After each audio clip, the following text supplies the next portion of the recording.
In 1787, a fleet of 11 ships set sail from Portsmouth, England, on a journey that would change history.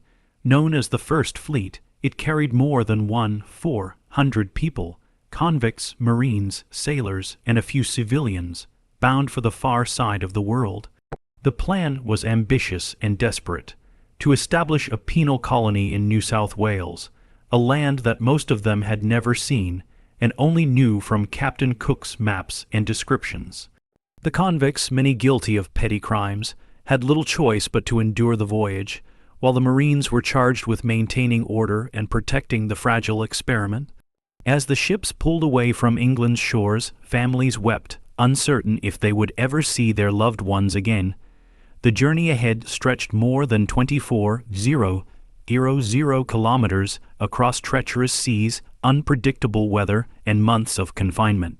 For those aboard, the unknown weighed heavily: what dangers lay ahead, what land awaited them, and whether survival was even possible. Yet beneath the fear and sorrow, there was also a sense of grim determination. This fleet was carrying Britain's hopes of solving its overcrowded prisons and planting a new outpost at the edge of the world. The voyage soon became a test of endurance. Life aboard the ships was cramped and harsh, with convicts chained below deck for long stretches, the stench of unwashed bodies and poor ventilation thick in the air. Food was rationed carefully, salted meat and hard biscuits forming the bulk of meals, though supplies were prone to spoilage. Fresh water was precious, often muddy by the time it reached the lips of those desperate for a drink. Illness spread quickly in such conditions, with scurvy and dysentery becoming constant threats. Yet amidst the hardship, small moments of humanity flickered. Some officers allowed convicts short breaks on deck to feel the sun and sea air, while ship surgeons did their best to care for the sick with limited medicine. The Marines maintained strict discipline, but even they felt the strain of endless weeks at sea, watching for storms that could tear sails apart or rogue waves that could claim lives in an instant. Each sunrise brought them further from England and deeper into uncertainty, and though grumbling and fear were common, the fleet pressed forward. They were not only carrying people but also tools, livestock, seeds, and the fragile hope of creating life from nothing in a distant, unfamiliar land. As the weeks stretched into months, the First Fleet made its planned stops to resupply, each one a fragile lifeline in their perilous journey. At Tenerife in the Canary Islands, they took on fresh fruit and vegetables, a brief but welcome defense against scurvy. Later, at Rio de Janeiro, the sailors marveled at the vibrant colors of the port and eagerly traded for supplies, while convicts glimpsed freedom only from behind wooden bars.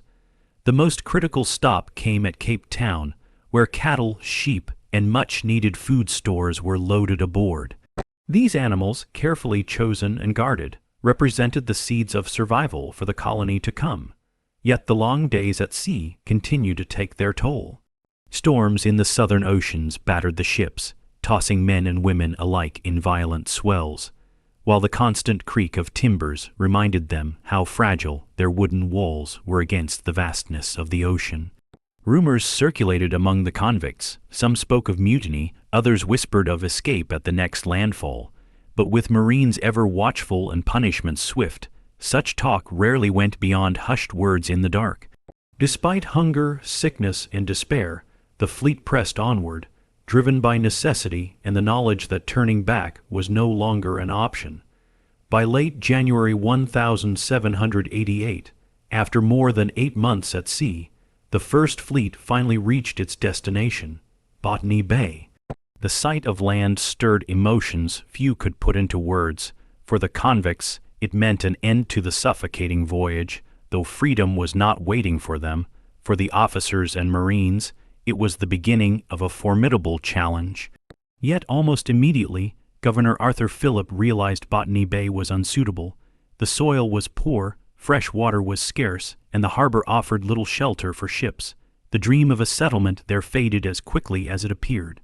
Determined to find better ground, Philip led expeditions northward along the coast, and within days he discovered the vast and sheltered waters of Port Jackson.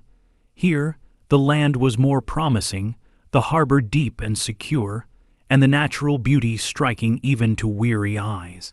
On January 26, 1788, the fleet moved to this new site, and the British flag was raised at a place Phillip named Sydney Cove.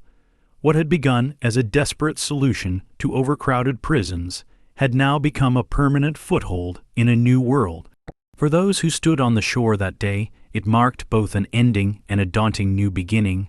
The first days ashore were filled with both relief and chaos. Convicts were unloaded with what little belongings they had, while livestock stumbled awkwardly onto unfamiliar soil. Tents and makeshift huts rose quickly along the cove as weary men and women sought shelter from the harsh sun and sudden storms. The air smelled of smoke from hastily lit fires, and the sounds of axes echoed through the bush as trees were felled for timber. Governor Phillip worked tirelessly, directing Marines and convicts alike, determined to impose order on the fragile settlement. Yet the challenges were immediate. Tools broke, food supplies dwindled faster than expected, and the soil proved more stubborn than English fields. Crops planted with hope often withered, and hunting brought in little game. Hunger soon became a pressing threat. Still, there was no choice but to endure. Every man, woman, and child understood that their survival depended on cooperation, however reluctant.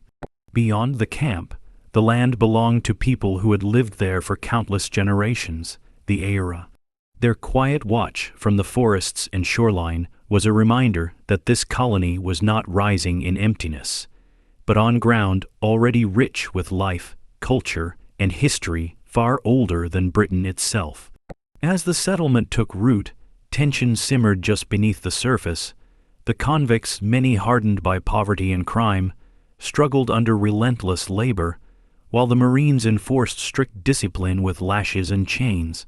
Governor Phillip sought fairness, believing survival depended on unity, but not all shared his vision. Discontent grew when rations were cut, and whispers of theft and rebellion spread through the campfires at night. Meanwhile, encounters with the Eora people grew more frequent. At first, there was curiosity on both sides, exchanges of food, gestures, and cautious observation, but mistrust was never far away. Misunderstandings over land, hunting grounds, and resources led to clashes, sometimes violent, that left wounds on both communities. Philip attempted diplomacy, even ordering that no harm be done to the Eora unless provoked, but maintaining peace proved nearly impossible as hunger and desperation drove men to rash decisions. Despite these struggles, small victories emerged.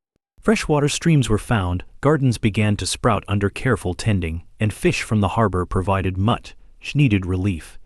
Each day of survival felt like a triumph, but each failure was a stark reminder of how fragile their existence remained in this strange, unforgiving land. The months that followed tested the colony's endurance to its limits.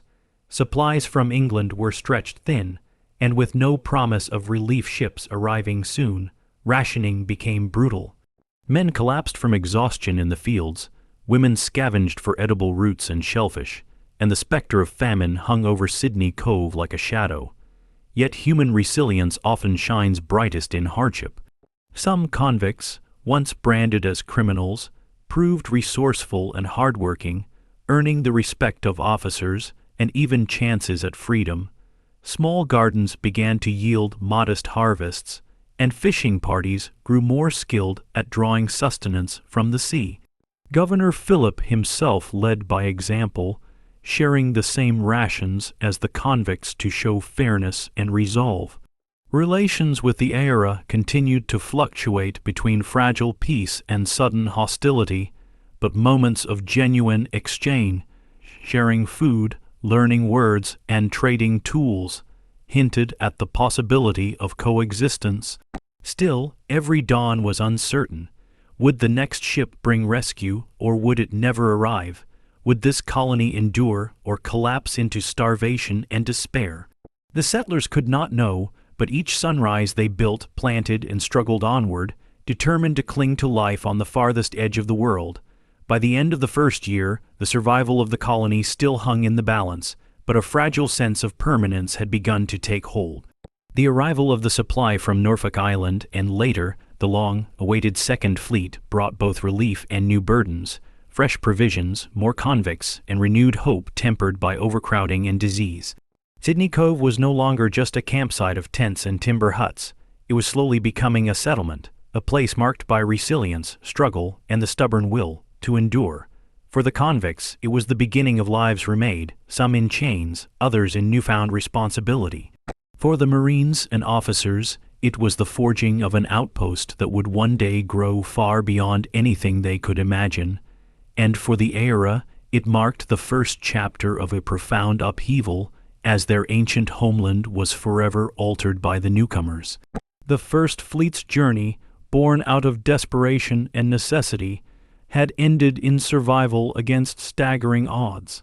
What began as a fleet of 11 ships sailing into uncertainty had become the foundation of modern Australia, an unlikely beginning carved from hardship, endurance, and the unyielding human instinct to adapt and endure.